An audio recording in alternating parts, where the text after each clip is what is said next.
कार्तिक मास महात्म्य कथा अध्याय 34। सूत जी ने ऋषियों से कहा प्रसंग बखान। 34वें अध्याय पर दया करो भगवान। ऋषियों ने पूछा, हे सूत जी, पीपल के वृक्ष की शनिवार के अलावा सप्ताह के शेष दिनों में पूजा क्यों नहीं की जाती?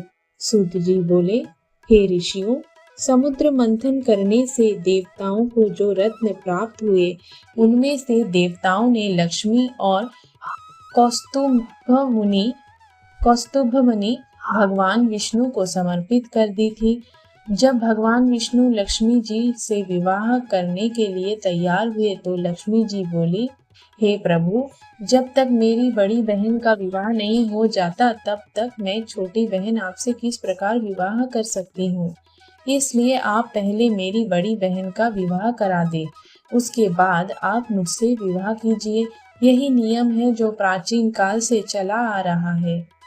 सूत जी ने कहा, लक्ष्मी जी के मुख से ऐसे वचन सुनकर भगवान विष्णु ने लक्ष्मी जी की बड़ी बहन का विवाह उद्दालक ऋषि के साथ संपन्न करा दिया।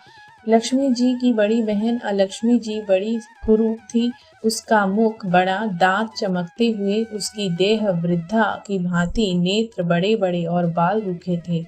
भगवान विष्णु द्वारा आग्रह किए जाने पर ऋषि उद्दालक उससे विवाह करके उसे वेद मंत्रों की ध्वनि से गूंजाते हुए अपने आश्रम ले आए।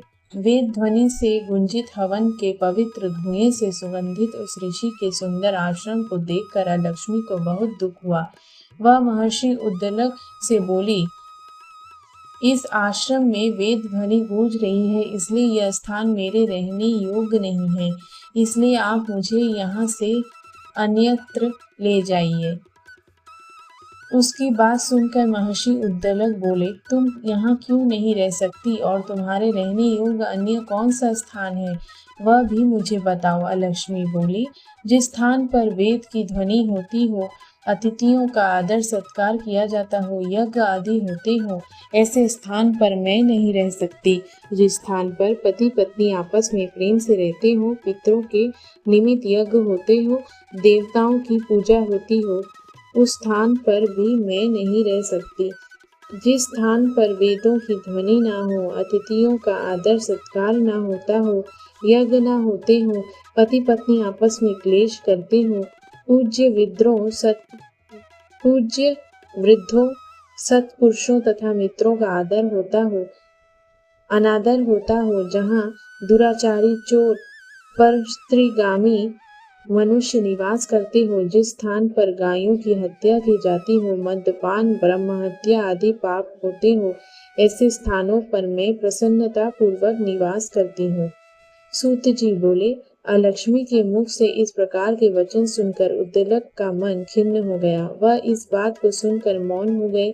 थोड़ी देर बाद वे बोले कि ठीक है, मैं तुम्हारे लिए ऐसा स्थान ढूंढ दूंगा। जब तक मैं तुम्हारे लिए ऐसा स्थान न ढूंढ लूं, तब तक तुम इसी पीपल के नीचे चुपचाप बैठी रहना। महर्षि उद्दालक उसे पीपल के वृक्ष के नीचे बैठाकर उसके रहने योग्य स्थान की खोज में निकल पड़े। परंतु जब बहुत समय तक प्रतीक्षा करने पर भी वे वापस नहीं लौटे तो अलक्ष्मी विलाप करने लगी। जब वैकुंठ में बैठी लक्ष्मी जी ने अपनी बहन अलक्ष्मी का विलाप सुना तो वे व्याकुल हो गई। वे दुखी होकर भगवान विष्णु से बोली, हे प्रभु, मेरी बड़ी बहन पति द्वारा त्यागे जाने पर अत्यंत दुखी है। यदि मैं आपकी प्रिय पत्नी हूँ तो आप उसे आश्वासन देने के लिए उसके पास चलिए। लक्ष्मी जी की प्रार्थना पर भगवान विष्णु लक्ष्मी जी सहित उस पीपल के वृक्ष के पास गए जहाँ अलक्ष्मी बैठकर विलाप कर रही थी। उसको आश्वासन देते हुए भगवान विष्णु बोले, हे अलक्ष्मी, तुम इसी पीपल के वृक्ष की जड़ में सदैव के लिए निवास करो, क्योंकि इसकी उत्पत्ति मेरे ही अंश से हुई है और इसमें सदैव मेरा ही निवास रहता है। प्रत्येक वर्ष गृहस्थ लोग तुम्हारी पूजा करेंगे और उन्हीं के घर में तुम्हारी छोटी बहन का वास होगा। स्त्रियों को तुम्हारी पूजा विभिन्न उपहारों से करनी चाहिए। मनुष्य को पुष्प, धूप, दीप, गंध आदि से तुम्हारी पूजा करनी चाहिए, तभी तुम्हारी छोटी बहन लक्ष्मी उन पर प्रसन्न होगी। सूत जी बोले, ऋषियों, मैंने आपको भगवान श्री कृष्ण, सत्यभामा तथा पृथु नारद का संवाद सुना दिया है, जिसे सुनने से ही मनुष्य के समस्त पापों का नाश हो जाता है और अंत में वैकुंठ को प्राप्त करता है। यदि अब भी आप लोग कुछ पूछना चाहते हैं तो अवश्य पूछिए, मैं उसे अवश्य कहूँगा। सूत जी के वचन सुनकर शौनक आदि ऋषि थोड़ी देर तक प्रसन्नचित्त वहीं बैठे रहे। तत्पश्चात वे लोग बद्री नारायण जी के दर्शन हेतु चल दिए। जो मनुष्य इस कथा को सुनता या सुनाता है, उसे इस संसार का समस्त सुख प्राप्त होता है।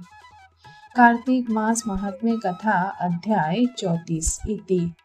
ओम नमो भगवते वासुदेवाय नमः।